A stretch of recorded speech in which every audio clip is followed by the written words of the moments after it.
The sun dappled through the leaves of the towering trees in the Jetavana grove. Birds sang sweetly, their melodies a soothing balm to the soul. This tranquil oasis, near the bustling city of Savatthi, was where the Buddha chose to reside, sharing his wisdom with all who sought it. Monks in saffron robes moved with quiet grace, their faces serene. The air hummed with a palpable energy, a testament to the profound teachings that permeated every corner of this sacred space. The Jetavana monastery, a gift from the wealthy merchant Anathapindika, was a sanctuary for both the body and mind.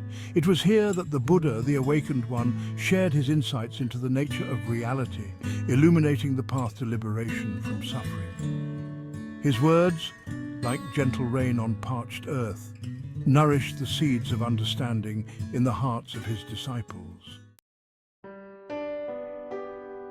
One day, a young man named Subha approached the Buddha. His brow was furrowed with confusion, his heart heavy with questions that troubled his mind. He had heard tales of the Buddha's wisdom and felt drawn to his presence, hoping to find answers to life's perplexing mysteries. Subha had witnessed the vast disparities in the human experience. He observed that some people lived long, healthy lives, while others were frail and succumbed to illness at a young age. He saw that some were blessed with wealth and comfort, while others struggled in poverty. The reasons for these inequalities remained a mystery to him. Venerable Sir, why is it that some people are born into privilege and ease, while others face hardship and misfortune from the moment they enter this world? Subha's question resonated with the experiences of many who had pondered the same perplexing truth. The Buddha listened with compassionate understanding, recognizing the sincerity in Subha's voice. The Buddha smiled gently, recognizing in Subha's question a universal yearning for understanding. Subha, like many of us, sought answers to the complexities of life, the reasons behind joy and sorrow, success and failure.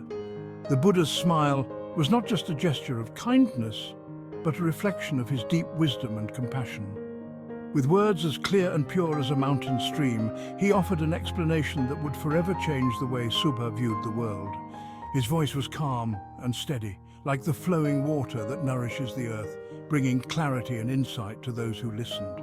My dear Subha, the differences we see in the human condition are not random or predetermined. Each person's life is a unique tapestry woven from the threads of their actions and intentions. The rich diversity of human experiences, from the highest peaks of joy to the deepest valleys of suffering, is a reflection of the choices we make. They are the fruits of our own actions, the consequences of our past deeds. Every thought, word and deed leaves an imprint on our soul, shaping the path we walk and the experiences we encounter. This understanding empowers us to take responsibility for our lives and to cultivate positive actions that lead to growth and fulfillment. The Buddha went on to explain the principle of karma, a Sanskrit word that means action or deed. Karma is not a system of reward and punishment, but a natural law of cause and effect. It is a guiding principle that helps us understand the interconnectedness of all things and the impact of our actions on ourselves and others. He taught that every action, whether physical, verbal or mental, creates an imprint on our being, shaping our present and future experiences. These imprints, like seeds planted in fertile soil, grow and bear fruit in accordance with the nature of the actions that created them. Positive actions lead to positive outcomes, while negative actions lead to suffering and hardship. Just as a farmer plants seeds that will determine the harvest, we too plant the seeds of our future through our actions. The quality of the harvest depends on the care and attention given to the seeds, just as the quality of our lives depends on the mindfulness and intention behind our actions. So too do our actions sow the seeds of our future happiness or suffering. By nurturing positive actions and cultivating a compassionate heart, we can create a life filled with joy and peace. Conversely, neglecting our actions and allowing negative tendencies to take root will lead to a life of turmoil and distress. Our lives are not merely the result of fate or chance, but rather they are shaped by the choices we make and the actions we take. Each moment presents an opportunity to create positive change and to steer our lives in a direction that aligns with our highest aspirations. By understanding and embracing the law of karma, we can become the architects of our own lives. We can build a foundation of wisdom and compassion and construct a life that reflects our deepest values and highest potential.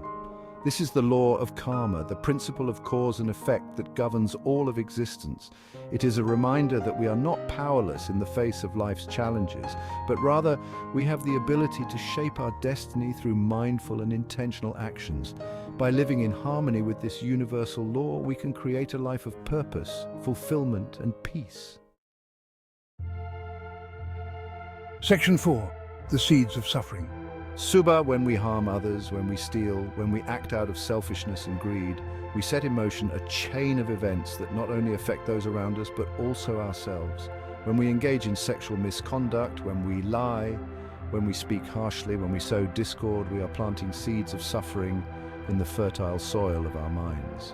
These actions, though they may seem small or insignificant at the moment, have far-reaching consequences.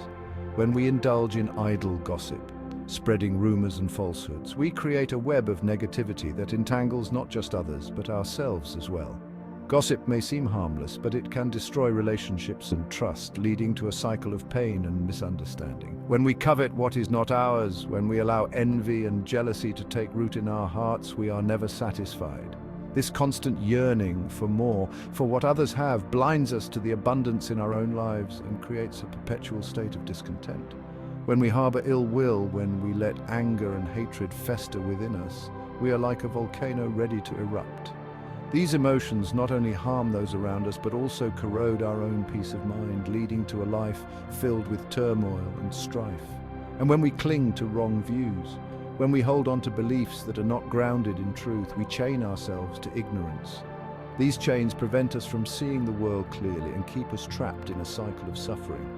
These actions create negative karma, which ripens into suffering. The Buddha explained that just as a seed planted in the ground eventually sprouts and bears fruit, so too do unwholesome actions create negative karmic imprints on our minds. These imprints, like seeds, are sown deep within our consciousness. These imprints, like dormant seeds, may not manifest immediately, but they remain within us, waiting for the right conditions to ripen and bear fruit. Just as a seed needs water, sunlight, and the right soil to grow, our actions need the right circumstances to come to fruition. Imagine a farmer who plants poisonous seeds in his field. He may not see the harmful effects immediately, but when the time comes for those seeds to sprout, they will yield a bitter harvest, bringing suffering to himself and others. The farmer's actions, though seemingly small and insignificant at the time of planting, have long-lasting and far-reaching consequences. He may not see the harmful effects immediately, but when the time comes for those seeds to sprout, they will yield a bitter harvest, bringing suffering to himself and others. This analogy serves as a powerful reminder that our actions, no matter how small, have the potential to create significant impact over time. By understanding this, we can strive to plant seeds of kindness, compassion, and wisdom, ensuring a future harvest of peace and happiness for ourselves and those around us. Section 5. The Weight of Greed. Greed, Subha, is like a heavy weight that drags us down, preventing us from experiencing true happiness. It is a burden that we carry, often without realizing its full impact on our lives. This weight can manifest in various forms, from the desire for material possessions to the craving for power and status. When we are consumed by greed, we are never satisfied with what we have. Our desires become a bottomless pit, always demanding more. We may acquire wealth, luxury, and all the trappings of success, yet find ourselves feeling empty and unfulfilled. The more we get, the more we want, and this endless cycle leaves us perpetually dissatisfied. We are constantly chasing after more, believing that happiness lies in possessions and sensual pleasures. This pursuit becomes a relentless treadmill where we're always running but never arriving. We look at others who seem to have more and feel envy, thinking that if we could just have what they have, we would be happy. But this is an illusion, a mirage that keeps us trapped in a never-ending chase. The Buddha's words pierced through the illusion of material wealth, revealing its true nature. He taught that true happiness and contentment come not from external possessions, but from within.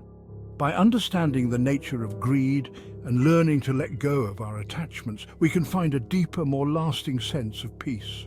He painted a vivid picture of a wealthy man adorned with jewels and surrounded by opulence, yet his heart remained empty, gnawed by the insatiable hunger for more. This man, despite his outward success, was tormented by an inner void that no amount of wealth could fill. His life was a testament to the truth that material riches cannot buy happiness. This man, despite his worldly possessions, was a prisoner of his own desires.